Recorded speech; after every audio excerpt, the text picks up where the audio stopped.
Okay, guys, we are finally back with a new video. And I told you I was going to come up with something for y'all to use with y'all leftover vinyl. And I came up with the kids' lap tray. Our canvas is going to be on a 14 by 11 canvas. And I've already done the design. I'm not going to do any designing on this. But the main thing when you're doing your design, what you want to do is make sure that you're leaving a margin around your design. I'm going to zoom in a little bit. Um, this this design is going to be cut off a little bit on the edge because when you use your drag and drop template, it's a little bit bigger on the bottom, just because when I made the template to get the top part with that curve in it better, I had to kind of make the bottom part longer. But anyway, the main thing is keeping the design away from the edge. So I've already done that and downloaded that. This is the actual template that you get. It's drag and drop. This is on a 19 by 13 canvas, and that's just so you can have enough room to put your design in.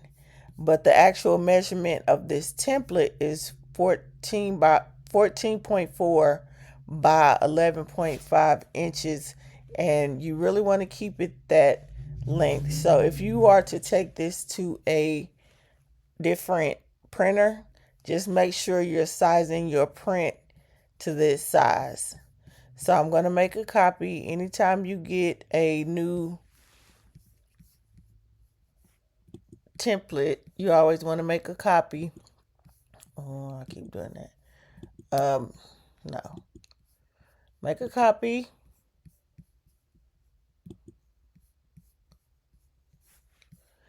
And I'm going to bring in my design. And this is what I was saying. Now I'm okay with that, a little bit up here and a little bit here. I feel like I got enough room. So I'm just going to make sure that my design is in here and there's still lines here for your learner to write the name, numbers, because the vinyl, remember, we can use dry erase markers on that vinyl. And what I'm going to do is duplicate the page. And again, I left these here so y'all can read to kind of stay within the guidelines of the template. This is on 19 by 13. The measurements of the template is 14.4 by 11. Please leave margins on the side and the top so you don't cut off your design. And you can remove, once you make a copy, you can remove all of this. Remove and the lines. I'm going to remove the lines. And once I do that, I am just going to center this. Like I said, this is not a design video. Just make sure that you are keeping you design on the 14 by 11 canvas. Stay away from, keep your margins all the way around, and drag and drop your template in, and you are ready to make your lap tray. I'm going to print this at home. I'm not going to take this to an outside printer. I'm printing this at home on my Epson EcoTank 15,000. If you want to take it to an outside source, you're more than welcome, but I'm going to print this at home. So I will see y'all at the printer. Okay, so now this is the print on the Epson paper that I was showing y'all, the 19 by 13 or 13 by 19. And that's what I sized it to on the canvas that y'all see me. So this is how it comes out when it's printed off at home. You can send it to an outside printer. You can print it at home, but I print it on that photo glossy paper from Epson, and I absolutely loved it. Now I'm going to spray the print and the table. You spray the table, and y'all see I got like 3, 4 coats on the table to spray. And that helps keep it tacky. So I got my adhesive spray, my utility knife, squeegee, and my vinyl. And I also have a heat gun on the side for the vinyl too when I heat it. And now I'm just going to cut this out, and I'm cutting inside the line a little bit. That also makes your print a lot neater when you're cutting out yourself. Um, it's just easier to me to cut out myself instead of sending to somewhere else for this small of a print.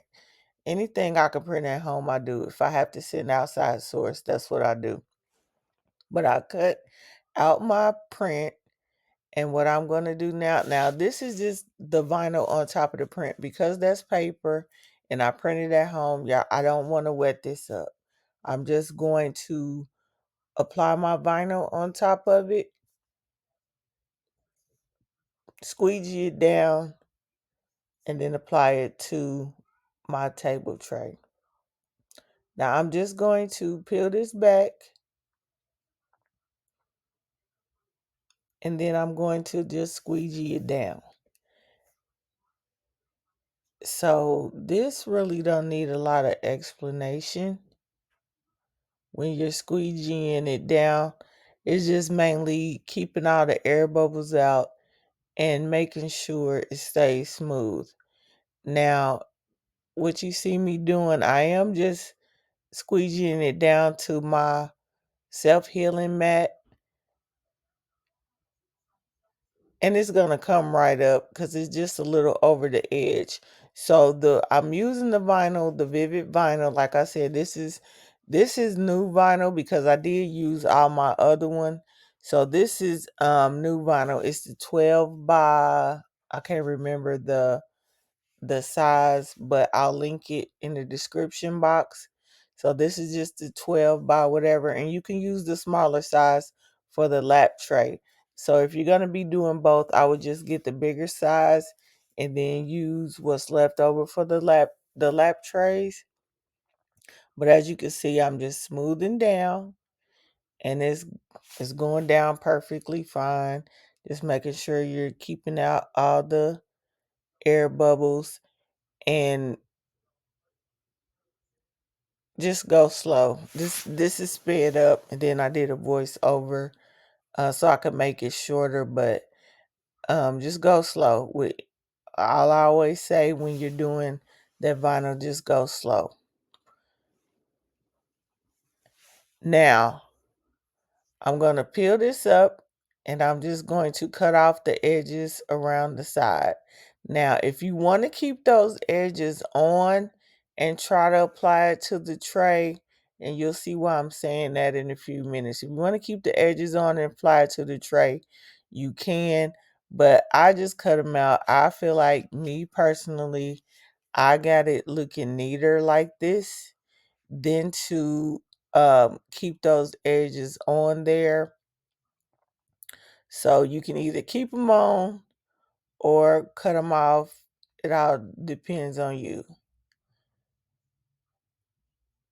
So what I'm going to do now, I'm going to respray the tray because you do want it to be tacky on the tray and on the print. So I'm going to spray the back of the print right now too. And I'm going to just wait a couple of seconds for it to get tacky. That actually gives it a better adhesion.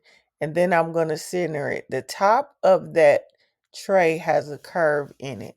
And that's what you see me doing. I'm lining up the top of that tray with the curve and making it even on both sides. and it should line up perfectly. If you don't change this, don't change the size of that print. Now I got a little bit over on the other edge, but that's fine. Uh, but the main thing is lining that top curve up with the tray. Now I'm squeezing it down, starting in the middle, working my way out. Like I always say, start in the middle, work your way out. And what I'm doing now, I'm just flipping that bottom part up just to fit in the corner. And when I made the template, I had to make it a little longer just because of the top is has that little point or that little curve in it. So the bottom ended up being longer, which is fine. It's no big deal. And you see, I'm just smoothing it down in that groove. There's like a little groove all the way around on that table. And that's what I'm doing. I'm just smoothing that down into that groove. And it's also making me like a little cutting guideline when I cut the excess off. And I see how smooth that is. Now, if you keep the excess vinyl on, you would do the same thing I'm doing with that. Just push it down in the creases and make it as smooth as possible. And you can just go over it with your heat gun. But I'm just gonna take, right now I'm taking my X-Acto knife, or that's my favorite knife from Dollar Tree. Every time I go to Dollar Tree, I grab some of those X-Acto knives if they got it, and parchment paper. You can never have enough of that. But I'm just taking that excess off, down and around on the table if you need to. Just be careful cutting around. And I would not try to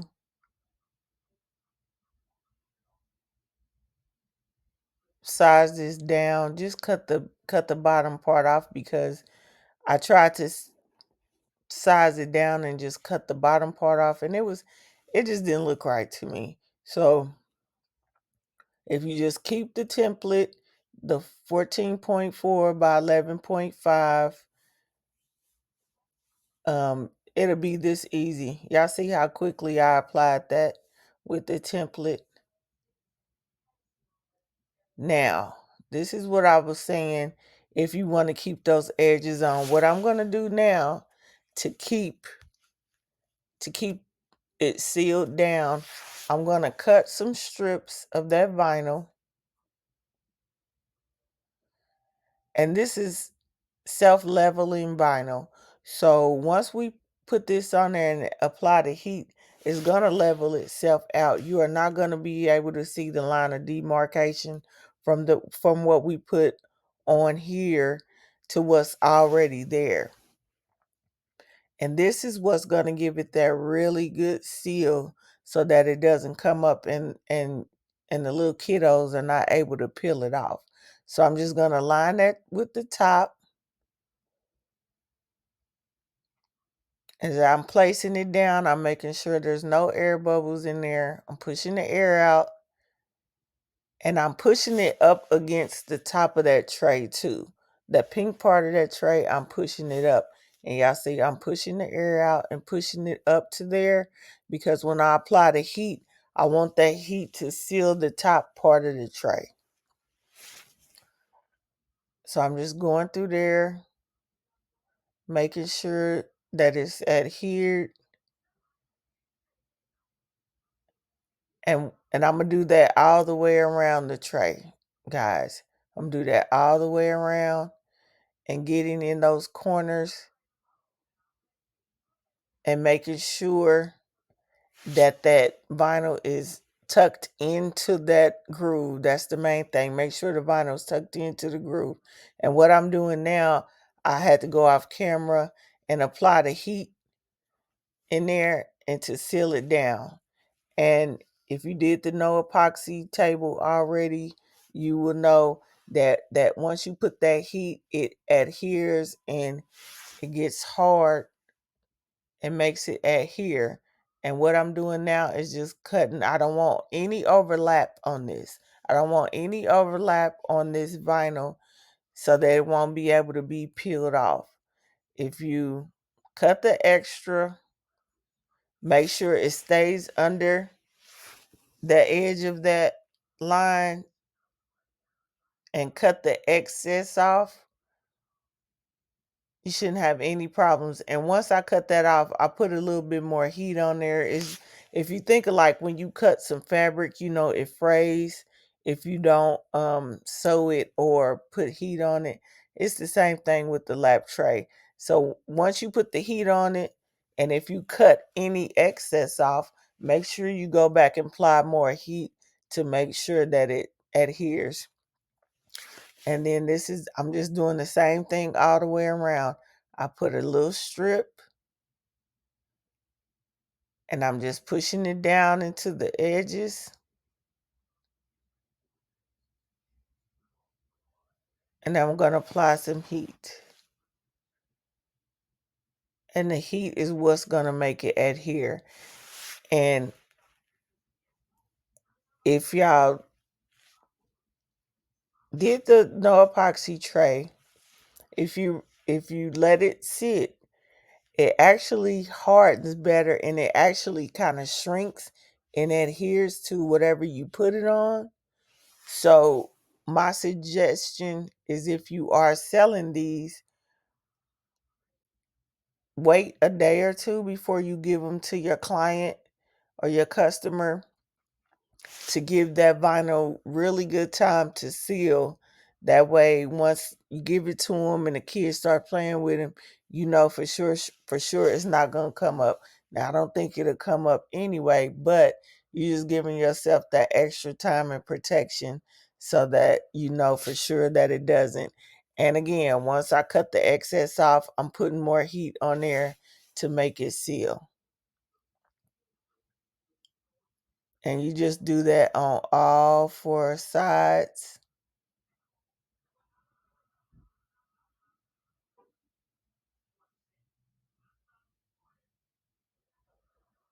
I thought I cut this part out.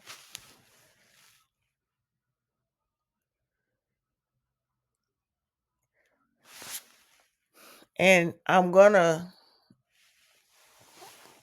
make this into like a little Easter basket. So when you're making these, um, and this is just the repetitive, you can, and I have one more side to do, but you can make these for Easter. They are very inexpensive. I got the tray from Michael's for about $5 or $6. I got the paper from Amazon. I can't remember, but it wasn't cheap. The paper really wasn't that cheap, but it's really, really good quality. So I'm not mad at how much it costs. But I will link the paper down in the description if you have a large format printer. And the vinyl is not expensive either. The smaller size is a little less expensive than the size we use for the TV tray. And if you look, I'm just going through there, cutting off the excess, and I'm going to reapply heat to help it adhere to the bottom. I mean, y'all see how simple this is. This is really, really simple project, and the kids will love it as gifts. Easter's coming up, like I was saying. You can make it Easter, the little cubby holes on the side, you can put candy in, and you can even make a little binder to put on the side with coloring pages, and you can laminate them, put their name, ABCs, make a little binder. You can do so much with this. Very, very inexpensive. So there we go. The lap tray. And then this part is the Easter basket I was talking about. If you put a cardboard down. Put a cardboard, cut it to size, and adhere the candy to the cardboard. Don't put any tape or anything on the actual tray. I wouldn't do that. But I will put a cardboard down and tape it to the back side where we don't have any of the vinyl at. And then tape those down with double-sided sticky tape or the Gorilla Glue tape and just arrange it and make it look real nice. I got all of that at the Dollar Tree. I got some bunny ears. I got little paint sets, candy. I mean, y'all can really, if you do sublimation, you can make puzzles. You can really jazz these up for gifts, Easter, whatever you want, guys. It's really, really simple. Everything will be linked in the description. And I appreciate y'all. Make sure y'all like, share, and subscribe. And let me know in the description what videos y'all want to see. All right. Bye.